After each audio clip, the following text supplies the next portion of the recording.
नमस्कार दोस्तों। आज आप सुन रहे हैं मालती जोशी जी की कहानी अनिकेत। सुराही का पानी खत्म हो गया था। पहले तो सोचा किसी को आवाज़ दे दूं, पर घर में एकदम सन्नाटा था। खुद ही उठकर रसोई तक चली आई। देखा, कमली फ्रिज में से दूध निकाल रही है। बाहर कोई आया है क्या? उन्होंने पूछा। नहीं तो अम्मा जी, हम तो अपने ही लाने चाय बना रहे हैं। आज सकार से मूड खुबई पिरा रहो हेगो, आपू को बना दे। नहीं, उनकी आवाज़ बेवजह सख्त हो आई। नौकरों का इस तरह वक्त बेवक्त अपनी मर्जी से चाय बनाकर पीना उन्हें जरा भी नहीं सुहाता था, पर कुछ कह नहीं पाती थी। लगता था जैसे यह अधिकार उन्हें नहीं है। डर भी लगता, कहीं ये लोग पलटकर जवाब दे दें तो अपनी फजीहत करवाने से फ़ायदा। लौटने लगी तो बरबस बहू के कमरे के सामने ठिठक गई। बहू कूलर की ठंडी हवा में लेटी उपन्यास पढ़ रही थी। आहट पाते ही चौंक कर उठ बैठी। क्या है माँ जी, चाहिए था कुछ? बेटी, ये कमली और गणपत जब तब चाय बनाकर पीते रहते हैं, तुमसे पूछते भी हैं कि नहीं? पूछ भी लेते हैं कभी कभी, बहू ने लापरवाह ढंग से कहा। यद्यपि वह बिस्तर से उतरकर खड़ी हो गई थी, फिर भी उसके चेहरे पर बेजारी साफ झलक रही थी। अपना कर्तव्य समाप्त सा कर वे लौट पड़ी। बहू का बुदबुदाना उनके पीछे लगा चला आया। इनके रहते तो सच एक नौकर भी नहीं टिकने का। कभी नौकर रखे हों तो ना जानेंगी कि कैसे निभाया जाता है। गुस्से में उफनती वे धम्म से अपनी चारपाई पर बैठ गईं। बाबूजी आराम कुर्सी में धंसे अखबार पढ़ रहे थे। पत्नी के तेवर देखकर बोले, क्या हुआ? कुछ नहीं, उन्होंने तमक्कर कहा। फिर देर तक मन ही मन भुनभुनाती रही। हाँ, नहीं थी हमारी हैसियत। नौकर तो क्या, एक बरौनी भी नहीं रख सके। पर उससे क्या होता है, आज बच्चों को तो इस लायक बना दिया है कि नौकरों की फौज पाल सकें। तुम क्या जानो कि बच्चे कैसे बड़े किए जाते हैं। ये थोड़ी कि पैदा किया और फुर्सत हो गए। अब रोए तो आया के पास और सोए तो आया के पास। कहने को एमए पास है, पर दूध मुही बच्ची के लिए भी मास्टर लगा रखा है। बड़की सचमुच बड़ी सुघड़ है, पूरे घर का काम खुद संभालती है। दोपहर को दफ्तर में नौकरी करती है और शाम को बच्चों को लेकर बैठती है।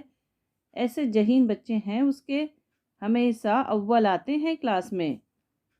पर बड़की की तारीफ करते ही मन एकदम कसेला हो आया।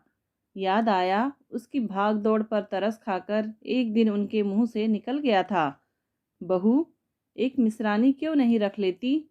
दिन भर मशीन की तरह लगी रहती हो। बहू ने तपाक से कहा था। अम्मा जी, हम छुट्टन भैया की तरह अफसर थोड़े ही हैं। गरीब आदमी हैं, पसीने की रोटी खाते हैं। यहाँ ऊपर से नहीं बरसता। हमें तो महरी की तनख्वाह भी भारी पड़ जाती है। बस मजबूरी में रखे हुए हैं। कट कर रह गई थी वे। बार बार अपने को कोसती रह गई थी कि क्यों उन्होंने मिस रानी का जिक्र छेड़ा था। क्या वे बड़की का स्वभाव जानती नहीं? अनजाने ही एक गहरा निश्वास निकल गया। क्या बात है? बाबूजी ने अखबार तहाते हुए पूछा। कह तो दिया कि कुछ नहीं। कुछ तो जरूर है। हो भी तो तुम्हें क्या, तुम तो बस अखबार में सिर डाले बैठे रहो। वे लड़ाई पर उतर आई थी। अखबार में सिर डाले बैठा रहता हूँ, तभी तो चक चक से बचा रहता हूँ। तुमसे भी तो कितनी बार कहा था, थोड़ी लिखने पढ़ने की आदत डालो। आज वह काम आती कि नहीं? पर तुमने कभी रसोई से बाहर पैर ही नहीं दिया। वही चक्कर घिन्नी सी घूमती रही। कह तो ऐसे रहे हो जैसे 10-5 नौकर रख दिए थे मेरे लिए। मेम साहब बनकर लिखती पढ़ती रहती तो तुम्हारी यह गृहस्थी कौन संभालता, बताओ तो। बाबूजी सिर पिटाकर चुप हो रहे। इस तीखे प्रश्न का उनके पास कोई उत्तर नहीं था। सच तो है, बेचारी की पूरी उम्र गृहस्थी के गौरव धंधे में बीत गई। उनकी इतनी सी आमदनी में बच्चों को पाल पोस कर बड़ा करना सचमुच बड़े जीवट का काम था। उन्हें कभी पता ही नहीं चला कि गृहस्थी की गाड़ी कैसे खींच रही है। वे तो पत्नी को वेतन थमाकर फुर्सत पा जाते थे। वे तो बस इतना जानते हैं कि उन्हें कभी किसी के सामने छोटा नहीं होना पड़ा। बच्चे पढ़ लिख कर लायक बन गए, लड़की अच्छे से ठिकाने लग गई। वे जानते हैं कि इन सब के पीछे माँ की तपस्या है। उनका अपना बड़कपन कुछ भी नहीं है। पूरी प्रपंच का भार उस पर डालकर वे आजीवन निश्चिंत बने रहे। 2 घड़ी फुर्सत से सांस लेने भर की मोहलत भी उसे नहीं मिली। बेचारी कब लिखती, कब पढ़ती। उनका विचार मग्न दयनीय चेहरा देखकर अम्मा जी को ममता हो आई। इसने भरे स्वर में बोली, जरा घड़ी देखकर बताओ तो क्या बजा है? तुम्हारे लिए दलिया बना लाऊं? बन जाएगा, ऐसी जल्दी क्या है? तुम क्यों परेशान होती हो? क्यों? उन्होंने तमक कर पूछा। क्या तुम्हें भी अब मेरे हाथ का बना भाता नहीं है? बाबूजी बेचारे चुप हो रहे। वे धम धम करती रसोई में चली आई और कढ़ाई चढ़ाई। जैसे जैसे कढ़ाई गर्म होती गई, उनका गुस्सा ठंडा पड़ता गया। ठीक ही तो कहते हैं बेचारे। छुट्टन को उनका रसोई में आना जरा अच्छा नहीं लगता। कितनी बार दबी जबान से कह चुका है, अम्मा आप क्यों परेशान होती हैं? करने वाले हैं तो। छुट्टन आजकल उन्हें आप कहकर बुलाता है। उसे खुद भी छुट्टन कहलवाना पसंद नहीं है। वैसे उसने खुद कभी नहीं कहा, पर बहू कई बार साफ इशारा कर चुकी है कि नौकरों चाकरों के सामने इस तरह पुकारना अच्छा नहीं लगता। पर वे क्या करे। उसका भारी भरकम नाम देवव्रत उनकी जुबान पर चढ़ता ही नहीं। छुट्टन को यह शिकायत है कि जब घर में इतने सारे नौकर हैं तो अम्मा क्यों खटती रहती हैं। कहता है, आप तो इन छोटे लोगों को जानती हैं। कॉलोनी भर में कहते फिरते हैं कि अम्मा जी दिन भर रसोई में लगी रहती हैं, जबकि आप तो जानती हैं नीलू को यह सब करने की आदत नहीं है। और फिर ज़रूरत भी क्या है? ज़रूरत तो सचमुच नहीं है, फिर भी उनका मन नहीं मानता। किसी दिन दिन भर खटकर वे बेटे की पसंद की कोई चीज़ बना ही डालती है, पर छुट्टन कहेगा तो सिर्फ यही, अम्मा आप क्यों परेशान होती हैं? करने वाले इतने सारे हैं तो। छुट्टन के यहाँ तो खैर ज़रूरत नहीं है, पर बड़े के यहाँ तो इतनी हाबड़ ताबड़ मची रहती है। सारा घर जैसे घड़ी की सुइयों पर नाचता रहता है, पर वहाँ भी बड़की हाथ नहीं लगाने देती। एक बार तो बड़े ने कहा भी था, ना हो तो सुबह का खाना अम्मा को बनाने दो, उनका मन भी बहल जाएगा, तुम्हें थोड़ा सहारा हो जाएगा। बड़की सुनते ही उबल पड़ी थी। मेरी चिंता रहने दो, मुझे किसी के सहारे की ज़रूरत नहीं है। और एक बात जान लो, अम्मा जी रसोई में गई नहीं कि महीने भर का राशन 15 दिन में चुक जाएगा। जितने तेल में मैं महीना चलाती हूँ उतना उन्हें हफ्ते भर को चाहिए। बजट गड़बड़ा जाए तो फिर मत कहना। 2.5 कमरों का घर अनचाहे सब कुछ सुनाई दे गया था। उनका सारा उत्साह ही जाता रहा था। हमें बजट की धौंस देती है महारानी, जैसे हमने गृहस्थी चलाई ही ना हो। अरे तुमसे चौथाई आमदनी भी नहीं थी, पर उसी में बच्चों को पढ़ाया लिखाया, लायक बनाया, सबकी शादियां की, 30 त्योहार किए, नाते रिश्तेदारियां निभाई। अपना पेट तो सभी भर लेते हैं, पर हमने पास पड़ोस भी देखा। जब जिसको ज़रूरत पड़ी दौड़े चले गए। अब की तरह नहीं कि बस अपने अपने दड़बे में बंद हो गए। और रिश्तेदारी ये क्या निभाएंगे? इकलौती बहन है, वह भी तो बुलावे के लिए तरस जाती है। 30 त्योहारों का तो अब पता ही नहीं चलता, कब आए और कब निकल गए। छोटी तो कुछ जानती ही नहीं, बड़ी ये सब मानती नहीं। कहती है इन गौरव धंधों में मेरा जरा भी विश्वास नहीं है। उन्हें बहुओं पर गुस्सा नहीं आता। वे ठहरी पराए घर की, पर लड़के तो अपने हैं। असली शिकायत तो उन्हीं से है। कभी नहीं कहेंगे कि अम्मा सावन यूं ही बीत गया, एक बार भी दाल बाफले नहीं बने। अम्मा इस बार संक्रांति पर मुंगोड़े जरूर बनाना। अम्मा होली आई और चली गई, गूंजा पपड़ियाँ क्यों नहीं बनाई। वे तो तरस गई हैं सुनने को कि अम्मा तुम्हारे हाथ की उड़द की दाल खाए अरसा हो गया, कि अम्मा आई हो तो बहू को भरवा करेले बनाना सिखाती जाओ। बाबूजी ठीक ही कहते हैं, जिंदगी भर रसोई में घुसी रही, इससे आगे की दुनिया देखी ही नहीं, और अब रसोई भी उनके लिए निषिद्ध हो गई है। तभी तो बाबूजी के पत्थे का भार उन्होंने अपने ऊपर ले लिया।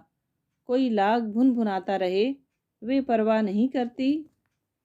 दलिए की प्लेट लगाकर कमरे में आई तो देखा बाबूजी चिट्ठी पढ़ रहे हैं। किसकी है? उन्हें उत्सुकता हुई। शकुन की। क्या लिखती है?